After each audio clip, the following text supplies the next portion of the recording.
Hi kids, how are you? Welcome back.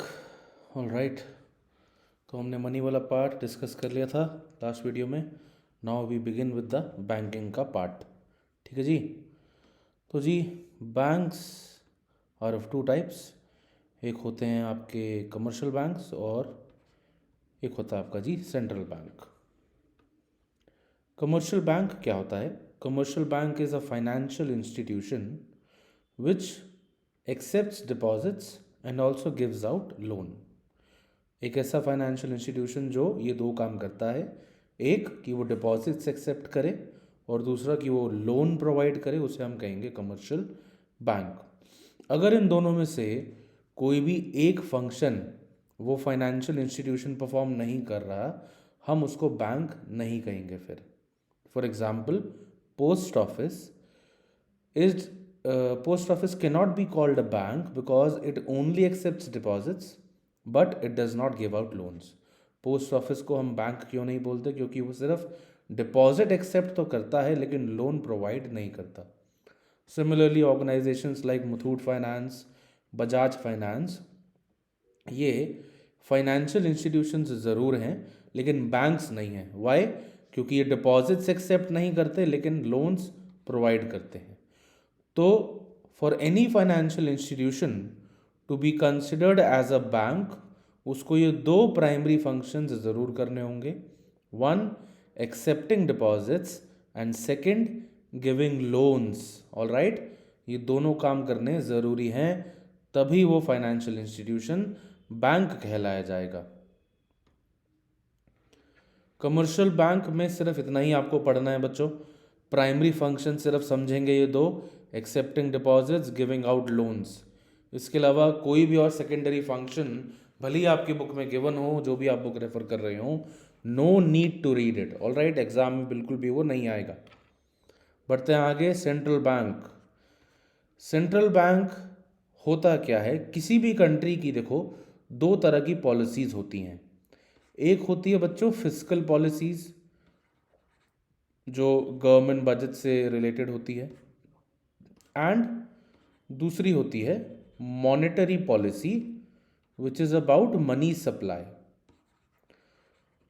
किसी भी देश का सेंट्रल बैंक उस देश की मॉनेटरी पॉलिसी को हेड करता है, उस मॉनेटरी पॉलिसी को वो डिज़ाइन करता है।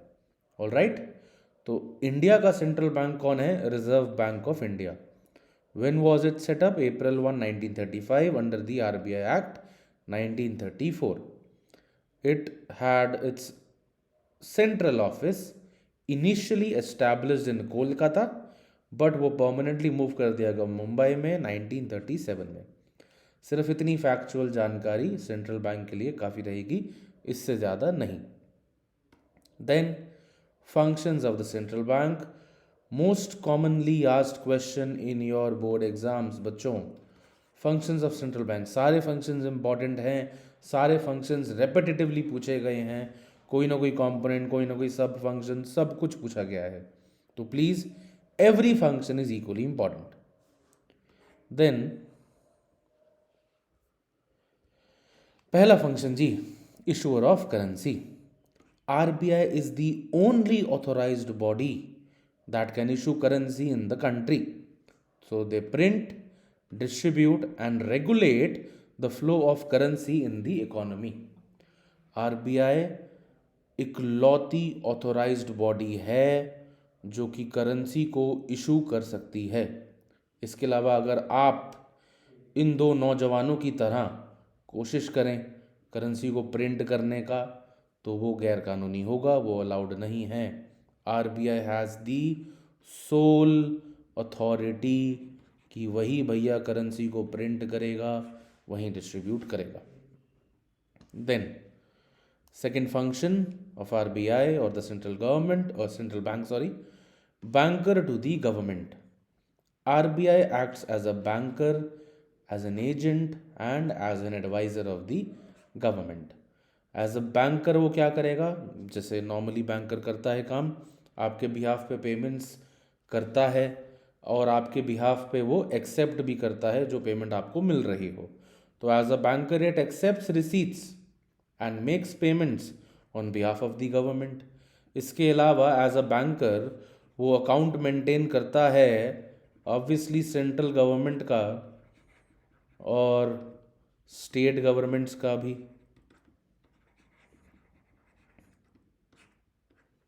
Then as an agent RBI manages the public debt. अब ये थोड़ा सा समझना ज़रूरी है।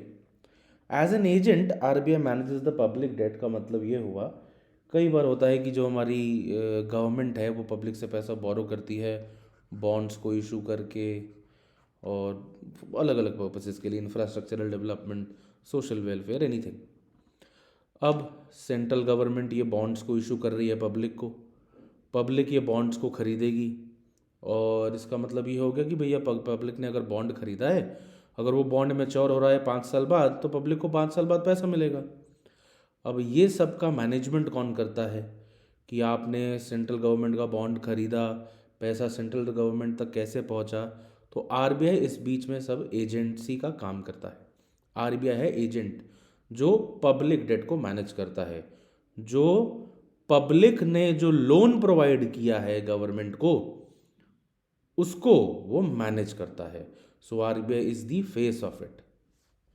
Then as an adviser RBI regularly government को एडवाइजेस देता रहता है बच्चों, चाहे फाइनेंशियल मैटर पे दे चाहे इकोनॉमिक मैटर पे दे, एज एंड व्हेन रिक्वायर्ड। ये हो गया banker to the government function. याद रहे बच्चों, banker to the government function, banker to the government function 3 parts में डिवाइडेड है। एक बैंकर इटसेल्फ, दूसरा एजेंट वाला और तीसरा एडवाइज़र वाला। ये तीनों आपने ज़रूर लिखने हैं, कोई भी नहीं मिस होना चाहिए। थर्ड फंक्शन भैया सेंट्रल गवर्नमेंट का, banker to the banks. Now as a banker to the banks RBI performs what all functions, देखते हैं। First, custodian of cash reserves. समझेंगे इसको। एक टर्म है which is called cash reserve ratio. Cash reserve ratio क्या होता है? जब हम बैंक में कोई पैसा जमा करवाते हैं, लेट्स से हमने बैंक में 100 रुपया डिपॉजिट करवाया और कैश रिजर्व रेशियो है 4% की। इसका मतलब क्या होगा कि हमने जो 100 रुपया बैंक में डिपॉजिट करवाया है, इसमें से इसका 4% जो कि हो गया 4 रुपये, वो 4 रुपये अगर मेरा अकाउंट HDFC बैंक में है तो वो 4 रुपये HDFC बैंक को डिपॉजिट करवाने होंगे आरबीआई के पास in the form of cash only. तो ये मैंडेटरी है और ये कोई भी बैंक अवॉइड नहीं कर सकता। क्या है कैश रिजर्व रेशियो? डिपॉजिट का वो हिस्सा जो एक कमर्शियल बैंक को रिजर्व के फॉर्म में मेंटेन करना होता है और सेंट्रल बैंक पे जमा करवाना होता है। सेंट्रल बैंक हर एक बैंक के कैश रिजर्व्स को अपनी कस्टडी में रखती है, इसीलिए बोला जाता है custodian of cash reserves. Read करेंगे एक बार इसे। Every bank is required to keep a certain percentage of deposits with RBI in the form of cash known as cash reserve ratio. RBI keeps the custody of cash reserves given by the commercial banks. दूसरा function जी इसी में, lender of last resort. Lender of last resort क्या हो गया जी? डूबते को तिनके का सहारा, लेंडर ऑफ लास्ट रिजॉर्ट। कोई भी बैंक मान लेते हैं कि वो बहुत ज़्यादा लॉसेस फेस कर रहा है या उसका दिवालिया निकलने वाला है, वो नियर है अपनी बैंक्रप्सी के, तो ऐसे में आरबीआई स्टेप इन करेगा। आरबीआई टेम्पोररी फंड्स को प्रोवाइड करेगा उस बैंक को ताकि उसको डूबने से बचाया जा सके। इसी को कहते हैं लेंडर ऑफ लास्ट रिजॉर्ट, डूबते को तिनके का सहारा भाई साहब। फिर third function clearing house function जी। क्लियरिंग हाउस फंक्शन क्या है? आरबीआई हर एक कमर्शियल बैंक का अकाउंट अपने पास मेंटेन करके चलता है। ये ज़रूरी क्यों है? क्योंकि जितनी भी ये इंटर बैंक ट्रांजैक्शंस होती हैं, आरबीआई उन सबको मॉनिटर करता है और देखता है कि बिना किसी कन्फ्यूजन के, बिना किसी केओस के, बैंक्स की आपसी लड़ाई ना हो, तो ये सब आरबीआई ट्रांजैक्शंस को मॉनिटर करता है। क्लियरिंग हाउस फंक्शन हो गया कि जैसे एचडीएफसी का कोई कस्टमर है, वो एसबीआई को पेमेंट कर रहा है किसी एसबीआई वाले कस्टमर को, तो आरबीआई देखेगा कि सही से पैसा एचडीएफसी से एसबीआई में पहुंच गया नहीं पहुंच गया। वो ये देखेगा कि एसबीआई ने पैसा रिसीव कर लिया है या नहीं किया। तो क्लियरिंग हाउस फंक्शन में RBI will be settling the interbank claims by making debit and credit entries in the respective accounts, जिस वजह से बैंक्स के आपस में कोई भी कन्फ्यूजन ना हो, कोई भी कन्फ्लिक्ट ना हो। इस रोल से आरबीआई एक सुपरवाइजर का भी काम करता है। ये था third function of RBI and a very important function, banker to the banks, जिसमें हमने 3 चीज़ें कवर करी: custodian of cash reserves, lender of last resort, third clearing house function. चौथा function, custodian of foreign exchange reserves. Central bank exercises control over the foreign reserves to meet the deficit in balance of payment and to maintain international liquidity. देश का जितना भी foreign exchange है वो RBI की custody में रहता है। आरबीआई उस फॉरेन एक्सचेंज के रिजर्व्स को मैनेज करता है, अपने हिसाब से फॉरेन एक्सचेंज खरीदता है, बेचता है, हमारा एक फॉरेन एक्सचेंज रेट को मेंटेन करने के लिए। तो जो भी फॉरेन एक्सचेंज रिजर्व्स हैं that is kept under the custody of RBI only. अगला जी, controller of credit, fifth function of central bank and the most important function of central bank. Controller of credit क्या है? Controller of credit is basically exercising of power by the central bank to influence the money supply to achieve economic objectives. अब क्या ज़रूरत है money supply को influence करने की? क्या ज़रूरत है मनी सप्लाई को मॉनिटर करने की, उसको मैनेज करने की? क्या बिना उसके काम नहीं चल सकता? Let's see. तो इसमें आरबीआई का काम क्या होता है देखेंगे। अगर मान लेते हैं बच्चों किसी भी समय इकोनॉमी में एक्सेस मनी सप्लाई है, किसी भी समय इकोनॉमी में एक्सेस मनी सप्लाई एग्जिस्ट कर रहा है, ओवर सर्कुलेशन हो गया है मनी का, तो इससे एक सिचुएशन पैदा होगी। अगर एक्सेस मनी सप्लाई है तो मार्केट में लिक्विडिटी बहुत ज़्यादा है, और अगर लिक्विडिटी ज़्यादा होगी तो ट्रांजैक्शन भी ज़्यादा ही होंगी। तो ये एक सिचुएशन क्रिएट करता है too much money chasing too few goods, right. बहुत सारा पैसा एक लिमिटेड सप्लाई को चेज कर रहा होता है शॉर्ट रन में। अब इससे होगा क्या इकोनॉमी में?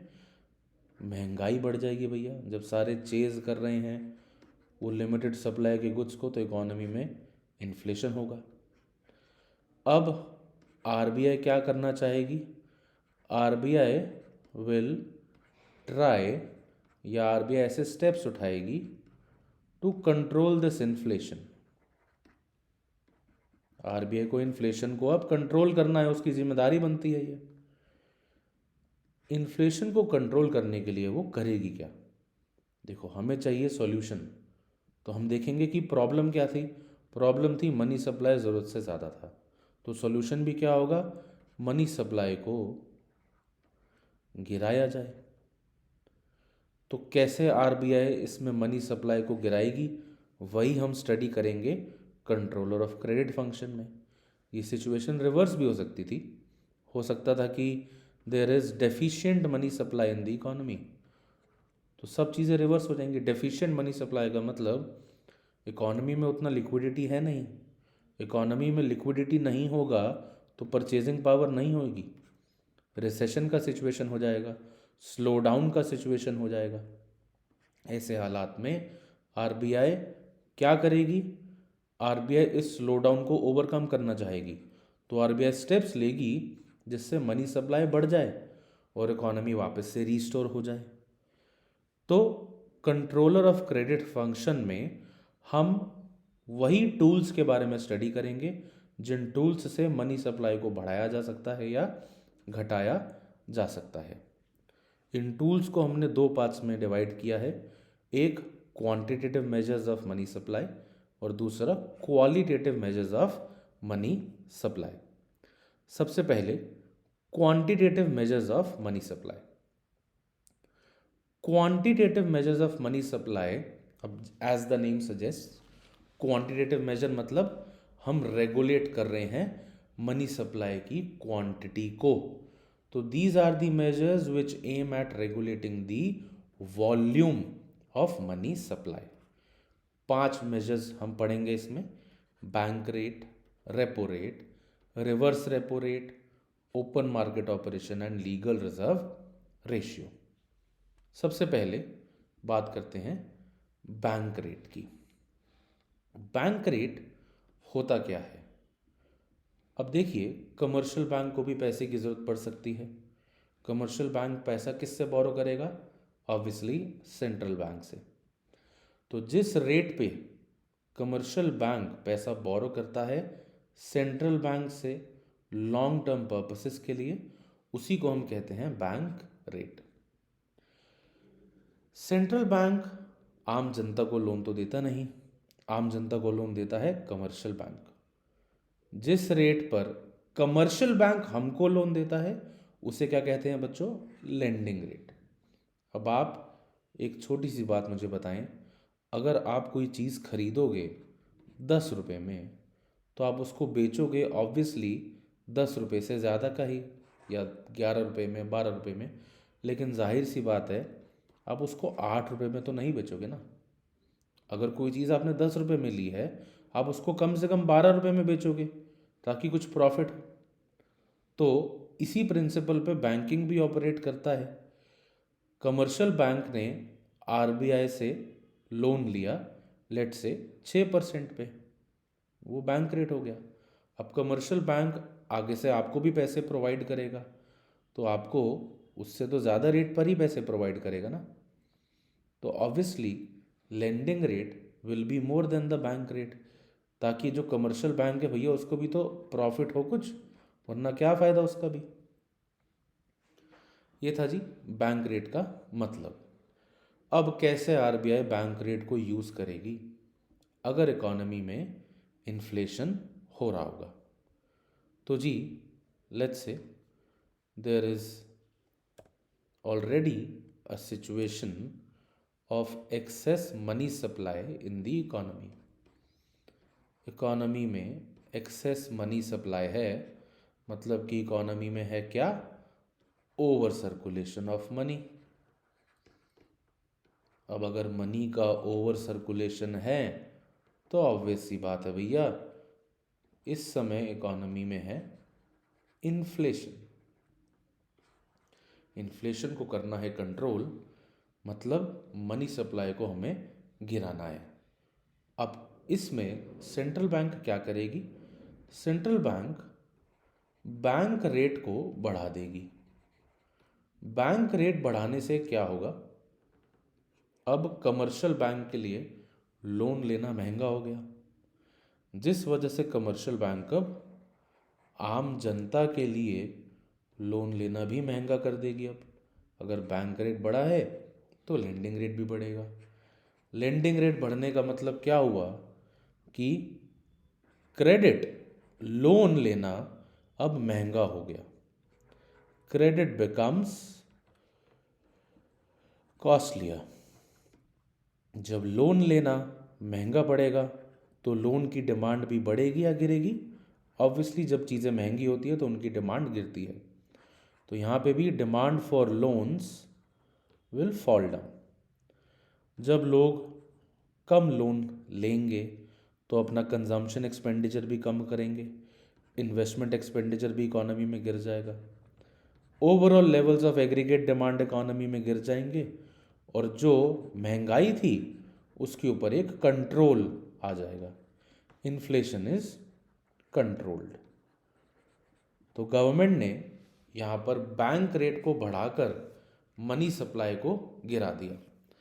अगर लोन कम अवेलेबल होंगे इकोनॉमी में तो ग्रेजुअली मनी सप्लाई गिर ही जाएगा, क्योंकि मनी का सप्लाई आता कैसे, लोन से भी तो आता है। बैंक जब पब्लिक को लोन देता है इकोनॉमी में मनी सप्लाई बढ़ता है। अब जब लोन कम हो जाएंगे इकोनॉमी में तो मनी सप्लाई कम हो जाएगा, लोगों के पास पैसा कम होगा खर्च करने के लिए, कंजम्पशन पर्पसेस के लिए और इन्वेस्टमेंट पर्पसेस के लिए। इन्फ्लेशन ग्रेजुअली कंट्रोल में आ जाएगा। यही लिखा है इस वाले पॉइंट में। In situations of over circulation of money leading to inflation, central bank raises the bank rate. This leads to commercial banks raising their lending rates. When lending rates rise, it becomes expensive for the borrower to borrow. Thus, demand for loans will fall, consumption expenditure, investment will fall, aggregate demand गिरेगा और inflation control में आ जाएगा। Second instrument of credit control, repo rate. Repo rate, bank rate बिल्कुल same है। फ़र्क क्या है यहाँ पर कि रेपो रेट शॉर्ट टर्म के लिए होता है और बैंक रेट लॉन्ग टर्म के लिए होता है। So it refers to the rate at which commercial banks borrow money from the central bank for short term purposes in exchange of securities। बच्चों, रेपो रेट में जो ये रेपो वर्ड है, this is a short form. असल में word है repurchase obligation. तो इसमें ये रीपर्चेज का REP लिया गया है, ऑब्लिगेशन का O लिया गया है। रेपो रेट में होता क्या है, दरअसल थोड़ा सा टेक्निकल है पर समझ लीजिए, कोई बात नहीं। रेपो रेट में क्या हुआ कि कमर्शियल बैंक ने RBI को बोला कि भाई प्लीज़ यार, मेरे को पैसे की ज़रूरत है, तो एक काम कर, ये सिक्योरिटीज़ रख ले और बदले में मुझे ना पैसे दे दे। RBI कहेगा ठीक है, तू मुझे फ़िलहाल सिक्योरिटी बेच रहा है और मुझसे पैसे ले रहा है, लेकिन ध्यान रखियो फ्यूचर में ना चुपचाप वापस से आकर ये सिक्योरिटीज़ अपनी वापस ले जाना और मुझे मेरा पैसा along with some interest which is called the repo rate, वो मुझे लौटा देना। तो यहाँ पर कमर्शियल बैंक ने पहले सिक्योरिटी बेची RBI को ताकि उसको पैसे मिल जाएं, लेकिन कमर्शियल बैंक के ऊपर ऑब्लिगेशन है कि वो फ्यूचर में वापस से उन सिक्योरिटीज़ को रीपर्चेज करेगा RBI से। इसलिए इसको बोला जाता है रीपर्चेज ऑब्लिगेशन। ऑब्लिगेशन माने ज़रूरी है, वो उसको इग्नोर नहीं कर सकता। ठीक, देन ऑब्वियसली रेपो रेट भी कम रहेगा लेंडिंग रेट से। जब इकोनॉमी में इन्फ्लेशन होगा, कैसे RBI रेपो रेट को यूज़ करेगी, वैसे ही जैसे RBI बैंक रेट को यूज़ कर रही थी। तो जी यहाँ पर जब इन्फ्लेशन होगा तो देखा जाएगा कि RBI यहाँ पर रेपो रेट को बढ़ा देगा। जब RBI रेपो रेट बढ़ाएगा तो कमर्शियल बैंक लेंडिंग रेट बढ़ा देगा।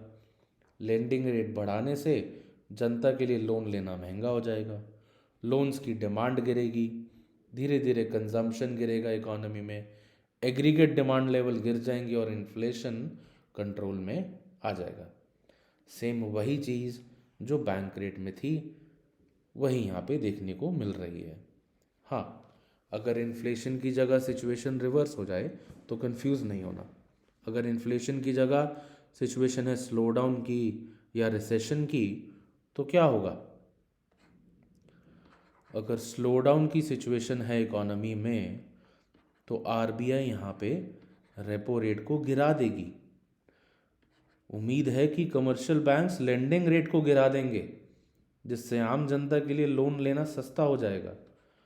लोन्स की डिमांड इकोनॉमी में बढ़ेगी, ज़्यादा पैसा इकोनॉमी में आएगा, मनी सप्लाई बढ़ेगा और धीरे धीरे परचेजिंग पावर लोगों की बढ़ेगी तो डिमांड भी बढ़नी शुरू हो जाएगी। जो स्लो डाउन था वो अब नहीं रहेगा या धीरे धीरे रिकवर होता रहेगा। ठीक। Then third, reverse repo rate. Reverse repo rate, जो भी हमने रेपो रेट में पढ़ा उस सब को हम रिवर्स कर देते हैं। लेकिन बच्चों इतना भी सिंपल नहीं है रिवर्स रेपो रेट। अब बच्चों को लगता है कि सर आपने कहा रिवर्स रेपो रेट को पूरा रिवर्स कर दो, तो बच्चे कहेंगे अच्छा तो मतलब यहाँ पर अब आरबीआई जो है वो कमर्शियल बैंक से पैसा ले रही है और बदले में आरबीआई अपनी सिक्योरिटीज़ को बेच रही है। नहीं, आरबीआई को क्या ज़रूरत है कमर्शियल बैंक से लोन लेने की। एक तरफ हमने पढ़ा कि commercial RBI is the lender of last resort. हमने ये पढ़ा कि भैया आरबीआई है जो बैंक्स को डूबने से बचाता है, और अगर हम ये कहें कि आरबीआई अब यहाँ पे कमर्शियल बैंक से लोन ले रहा है तो थोड़ा सा कॉन्ट्राडिक्टरी हो जाएगा ये स्टेटमेंट। तो यहाँ पर आरबीआई लोन नहीं ले रही। आरबीआई ने कमर्शियल बैंक को बोला है कि आपके पास जो एक्सेस पैसा आ रखा है, एक्सेस डिपॉजिट्स आ रखे हैं, फिलहाल वो मेरे पास जमा करा दो। ये आरबीआई कह रहा है कमर्शियल बैंक को कि आप ये सिक्योरिटीज़ रख लो और जो आपके पास एक्सेस डिपॉजिट्स हैं वो मेरे पास आप जमा करवा दो।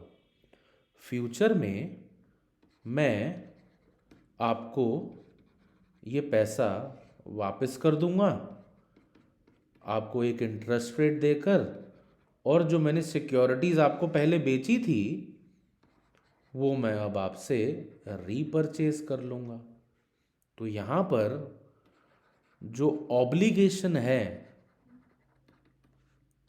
रीपरचेज करने का वो किसके ऊपर आ गया। अब जो ऑब्लिगेशन है रीपरचेज करने का वो आ गया जी अब आरबीआई के ऊपर।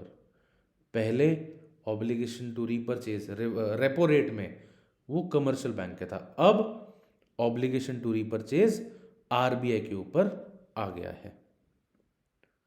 तो जी रिवर्स रेपो रेट क्या है। एक ऐसा रेट जो हम कमर्शियल बैंक्स को ऑफर कर रहे हैं कि वो अपने एक्सेस फंड्स को आरबीआई के पास जमा करा दें in exchange for securities for short term purposes.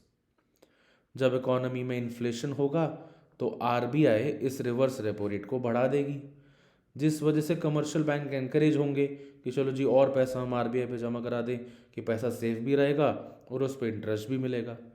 जब कमर्शियल बैंक्स आरबीआई पे पैसा जमा कराएंगे, लेंडिंग कैपेसिटी कमर्शियल बैंक्स की गिर जाएगी।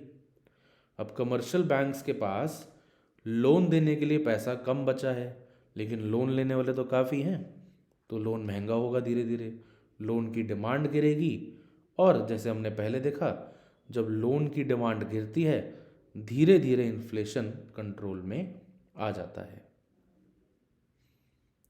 इसके बाद जी ओपन मार्केट ऑपरेशन। क्या है open market operation. Buying and selling of government securities and bonds by central bank to the public और commercial banks to influence money supply. Open market operation जब central bank government securities को बेचता है या खरीदता है मनी सप्लाई को control करने के लिए, उसे हम कहते हैं ओपन मार्केट ऑपरेशन। जब भी पैसा सेंट्रल बैंक में आएगा, any flow of funds into the central bank will reduce the money supply in the market. अब अगर सेंट्रल बैंक में पैसा आ रहा है मतलब मार्केट में कम बचा, और अगर सेंट्रल बैंक से पैसा बाहर जा रहा है मतलब वो मार्केट में एंटर हो रहा है, तो मनी सप्लाई बढ़ जाएगा। मान लीजिए कि इकोनॉमी में इन्फ्लेशन हो रहा है, अब इस समय आरबीआई सोचेगा कि कैसे पैसा मार्केट से उठ के मेरे पास आ जाए, तो आरबीआई यहाँ पे बेचेगा गवर्नमेंट सिक्योरिटीज़ को। जब आरबीआई सिक्योरिटीज़ को बेचेगा बैंक्स को या आम जनता को, तो वापस से पेमेंट आरबीआई को करेंगे। अब बैंक्स के पास पैसा जो है लोन देने के लिए कम अवेलेबल होगा, लोन वापस से महंगे हो जाएंगे, लोन्स की डिमांड गिरेगी और इन्फ्लेशन धीरे धीरे कंट्रोल हो जाएगा। तो जब इकोनॉमी में इन्फ्लेशन हो रहा होगा, आरबीआई ओपन मार्केट ऑपरेशन की मदद से सिक्योरिटीज़ को बेचेगा, और जब इकोनॉमी में स्लो डाउन होगा, रिसेशन होगा या डीफ्लेशन होगा, तब आरबीआई खरीदेगा। क्यों जी? अब स्लो डाउन की सिचुएशन है तो आरबीआई को चाहिए कि मार्केट में पैसा ज़्यादा से ज़्यादा जाए, तो बैंक्स से वो सिक्योरिटी को खरीदेगा और बैंक्स को पैसा देगा। बैंक्स की अब लेंडिंग कैपेसिटी बढ़ेगी, लोन फिर मार्केट में ज़्यादा जाएगा और स्लो डाउन धीरे धीरे रिकवर हो जाएगा। ये था जी आपका ओपन मार्केट ऑपरेशन। आखिरी quantitative instrument, legal reserve ratio. Legal reserve ratio क्या है जी? जितने भी हमारे कमर्शियल बैंक्स हैं उनको अपने डिपॉजिट का कुछ एक परसेंटेज रिजर्व के फॉर्म में मेंटेन करना होता है, जिसे हम कहते हैं लीगल रिजर्व रेशियो। इसके दो कंपोनेंट्स हैं, एक है कैश रिजर्व रेशियो जो हमने पहले भी डिस्कस किया, और दूसरा स्टैट्यूटरी लिक्विडिटी रेशियो। क्या है कैश रिजर्व रेशियो? डिपॉजिट का वो हिस्सा जो रिजर्व के फॉर्म में कमर्शियल बैंक रखता है आरबीआई के पास सिर्फ और सिर्फ कैश में। और स्टैट्यूटरी लिक्विडिटी रेशियो क्या है? डिपॉजिट का वो हिस्सा जो कमर्शियल बैंक रिजर्व के फॉर्म में मेंटेन करता है अपने पास लिक्विड एसेट्स के फॉर्म में। फर्क याद रहना चाहिए आपको सीआरआर में और एसएलआर में। कैश रिजर्व रेशियो है जहां पे रिजर्व आरबीआई के पास रखा जाता है, एसएलआर है वो रिजर्व जो बैंक अपने पास मेंटेन करता है। कैश रिजर्व रेशियो केवल कैश के फॉर्म में मेंटेन किया जाता है, statutory liquidity ratio liquid assets के फॉर्म में रखा जाता है। लिक्विड एसेट्स माने वो चीज़ें जो आसानी से कैश में कन्वर्ट करी जा सकती हैं, सिक्योरिटीज, बॉन्ड्स, वो सब लिक्विड एसेट्स में काउंट होती हैं। अब जी इन्फ्लेशन में आरबीआई कैसे यूज़ करेगा लीगल रिजर्व रेशियो को? इन्फ्लेशन में वो लीगल रिजर्व रेशियो को बढ़ा देगा। जब ज़्यादा बैंक्स को रिजर्व मेंटेन करना होगा तो लेंडिंग कैपेसिटी उनकी कम रह जाएगी। अगर लेट्स से पहले बैंक्स 10% रिजर्व मेंटेन कर रहे थे तो 90% का पैसा वो लोन में दे सकते थे। अब अगर मैं रिजर्व रेशियो को 20% कर दूं तो वो 80% ही बचा ना सिर्फ लोन आउट करने के लिए। तो जब लीगल रिजर्व रेशियो बढ़ाया जाएगा लेंडिंग कैपेसिटी गिर जाएगी। जब लेंडिंग कैपेसिटी गिरेगी तो लोन महंगे होंगे, जब लोन्स महंगे होंगे उनकी डिमांड गिरेगी और इन्फ्लेशन धीरे धीरे कंट्रोल में आ जाएगा। राइट? ये था क्या? Legal reserve ratio. ये 5 हमने इंस्ट्रूमेंट्स पढ़े, quantitative measures of money supply के। Right? That is all for this video. Next video में इस चैप्टर को हम खत्म करेंगे। We'll be discussing qualitative instruments, और हम डिस्कस करेंगे एक बहुत ही important topic which is money multiplier या credit creation. Thank you so much. Please like, please subscribe. I'll see you in the next video very soon. Bye.